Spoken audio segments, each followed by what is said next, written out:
وداعيا إلى الله بإذنه وسراجا منيرا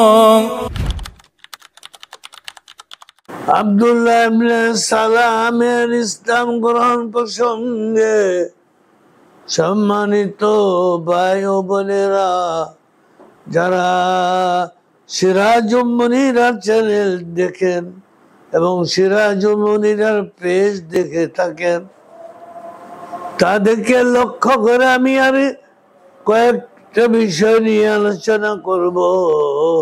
আব্দুল্লাহ ইবনে সালাম তিনি কে ছিল? পরবর্তীতে বলতেছে সে ইসলাম গ্রহণ করেছিল। এই বছরের উল্লেখযোগ্য ঘটনা, ইহুদি সম্প্রদায়ের ব্যক্তিবর্গের ইসলাম ধর্মে প্রবেশ। মদিনায় ধন দৌলত, শিক্ষা দীক্ষা ও প্রভাব প্রতিপত্তিতে প্রথম সারিতে ছিল ইহুদি সম্প্রদায়, পত্তলিকরা ছিল দ্বিতীয় সারিতে।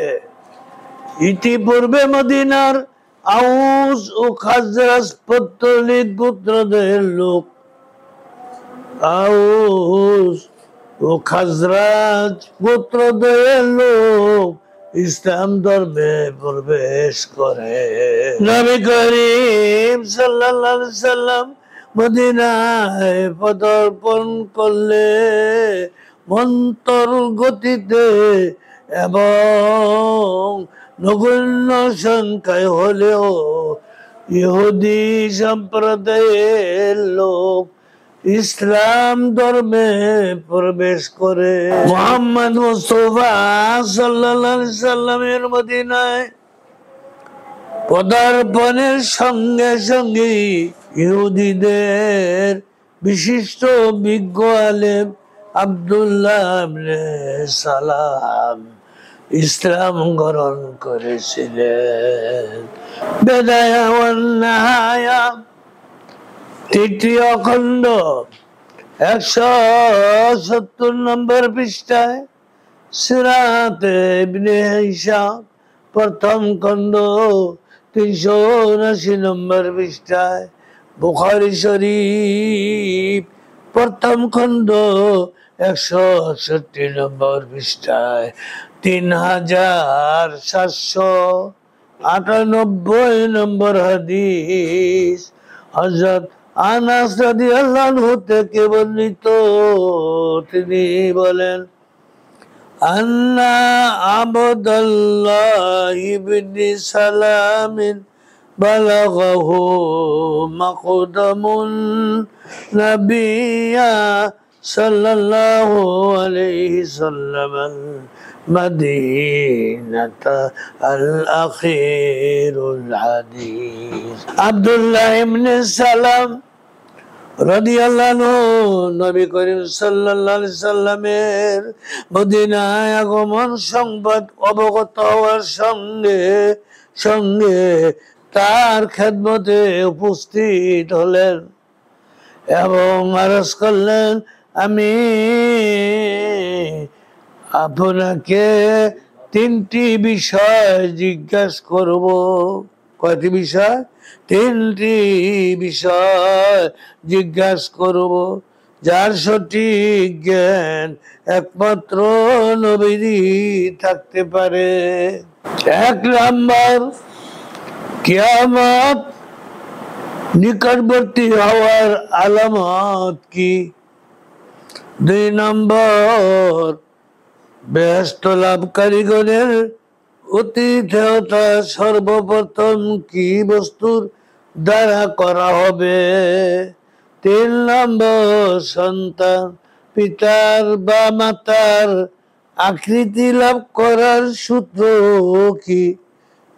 নবী করিম সাল্লাল্লাহু আলাইহি সাল্লাম বললেন, এই প্রশ্নগুলির উত্তর এখনই আল্লাহ সুবহানাহু ওয়া তাআলার তরফ হতে জিবরাইল আলাইহিস সালাম, জিবরাইল ফেরেশতা আমাকে জানাইয়াছেন।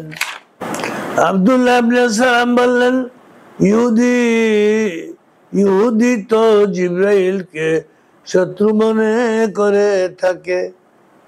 অতঃপর নবী করিম সাল্লাল্লাহু আলাইহি সাল্লাম প্রশ্নগুলির উত্তর দান করত বললেন, ১ নম্বর, কিয়ামত অতিশয় নিকটবর্তী হয়ে আসার আলামত হলো একটি আগুন বের হবে, সেই আগুনটি লোক দিগকে পূর্ব প্রান্ত হতে পশ্চিম প্রান্তের দিকে হাঁকিয়ে নিয়ে যাবে। ২ নম্বরে, বেহেশত লাভকারীগণের সর্বপ্রথম খাদ্য বস্তু হবে একটি মৎস্যের কলিজার টুকরা। ৩ নম্বর, নবীজি বললেন, গর্ভাশয়ের মধ্যে নরনারীর উভয়ের বীর্য মিলিত হওয়ার সময় পুরুষের বীর্যের প্রাবল্য আধিক্য হলে সন্তান পিতার আকৃতি ধারণ করে, এবং নারী বীর্যের প্রাবল্য আধিক্য হলে সন্তান মাতার আকৃতি ধারণ করে। আব্দুল্লাহ ইবনে সালাম তৎক্ষণাৎ বলে উঠলেন, আশহাদু আল্লা ইলাহা ইল্লাল্লাহু ওয়া আন্নাকা রাসূলুল্লাহ। আমি মনে প্রাণে সাক্ষ্য দিতেছি যে আল্লাহ ভিন্ন আর মাবুদ নাই, এবং আপনি আল্লাহ রাসূল। প্রিয় নবী সাল্লাল্লাহু আলাইহি সাল্লামের নিকট ইহুদি আলেমগণের উপস্থিতি খাসাইজুল কুবরা প্রথম খণ্ড ৩৩২ নম্বর পৃষ্ঠায়, সিরাত ইবনে হিশাম প্রথম খণ্ড ৩৭৯ নম্বর পৃষ্ঠায়, আল্লামা ইবনে হাজার রাহমাতুল্লাহ আলাইহি ফতহুল বারী সপ্তম খণ্ড ৩৩০ নম্বর পৃষ্ঠায় বর্ণিত। মদিনায় প্রিয় নবী সাল্লাল্লাহু আলাইহি সাল্লামের আগমন সংবাদ প্রচারিত হলে